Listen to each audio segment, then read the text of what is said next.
DNA मित्रों, हर युद्ध के कुछ नियम कायदे होते हैं, लेकिन लगता है ट्रंप ने युद्ध के सारे नियम कायदे तोड़ दिए हैं। इस युद्ध में अब तक इजराइल और अमेरिका ने ईरान पर तकरीबन 900 हमले किए हैं, लेकिन यह पहली बार है जब हमलों के जरिए ईरान को मिलने वाली मानवीय मदद को रोकने की कोशिश की गई है। भारत आने वाले ईरानी विमान पर हमला किया गया है। मित्रों, अमेरिकी वायुसेना ने ईरान के मशहद एयरपोर्ट पर बमबारी की। इस बमबारी में ईरान की महान एयरलाइंस का एक विमान पूरी तरह तबाह हो गया। ये वही विमान है जिसे कुछ दिन बाद भारत आना था। इस विमान के जरिए भारत से दवाओं और मेडिकल उपकरणों की दूसरी खेप ईरान जानी थी। इसी महीने भारत ने मेडिकल मदद की पहली खेप ईरान भेजी थी। इस हमले के बाद ईरान को मानवीय मदद के लिए अब इंतजार करना पड़ेगा। और अब तक इजराइल, अमेरिका का गठबंधन परमाणु संयंत्रों, मिसाइल केंद्रों और ईरानी फौज के सैन्य अड्डों को निशाना बना रहा था। मशहद एयरपोर्ट पर हमले कर मेडिकल मदद को रोकना ईरान विरोधी पक्ष की नई रणनीति का संकेत है।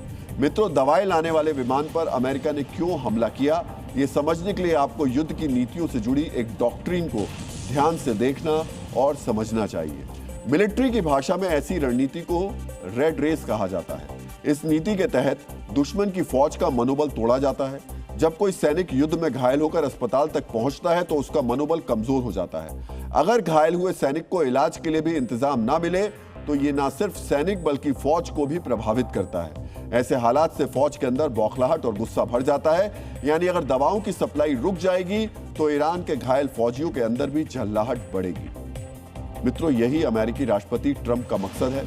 ईरान की फौज के अंदर डर और बौखलाहट फैलाई जाए ताकि फौज या तो हथियार डाल दे या फिर इस्लामिक शासन के खिलाफ खड़ी हो जाए। मित्रों, 13 मार्च को डीएनए के संस्करण में हमने आपको बताया था कि किस तरह इजराइल चुन चुनकर ईरान की बसिज मिलिशिया को निशाना बना रहा है। अब वही नीति ईरानी फौज के साथ भी अपनाई जा रही है। यहाँ आपको जानना चाहिए कि ईरानी फौज का मनोबल तोड़ने की जो कोशिश अमेरिका ने की है उसे वॉर क्राइम यानी युद्ध अपराध में भी गिना जा सकता है। ऐसा क्यों कहा जाता है, ये समझने के लिए आपको जेनेवा संधि का अहम हिस्सा गौर से देखना और समझना चाहिए। युद्ध में मानवाधिकारों का पालन कराने के लिए वर्ष 1949 में जेनेवा संधि को तैयार किया गया था। जेनेवा संधि के अनुच्छेद 70 और 71 में साफ साफ लिखा है, युद्ध में किसी भी पक्ष को ऐसे वाहन या जहाज पर हमला करने का अधिकार नहीं है जो राशन या दवाओं जैसी जरूरी सामग्री ले जा रहा हो। मित्रों, अगर जेनेवा संधि के चश्मे से देखा जाए तो ईरान के विमान पर हमला करके ट्रंप युद्ध अपराधी बन गए। लेकिन एक सच यह भी है कि अमेरिका के लिए नियम कायदे सेलेक्टिव होते हैं। अगर समीकरण अमेरिका के पक्ष में हो तो नियम का पालन होता है और अगर समीकरण प्रतिकूल हो तो अमेरिका किसी नियम कायदे को नहीं मानता है। ये हम नहीं कह रहे, ये अमेरिकी फौज का इतिहास खुद कहता है। 2016 में अमेरिकी फौज ने सीरिया में मदद ले जाते एक काफिले पर हमला किया था। अमेरिका की दलील थी कि ये राहत सामग्री इस्लामिक स्टेट के कब्जे वाले इलाकों तक पहुंचाई जा रही है। इससे पहले वर्ष 2015 में अमेरिकी फौज ने अफगानिस्तान के कुंदूज में एक फील्ड हॉस्पिटल यानी अस्थायी अस्पताल पर हमला किया था। अमेरिकी फौज की दलील थी कि अस्पताल में तालिबान के लड़ाकों का इलाज चल रहा था।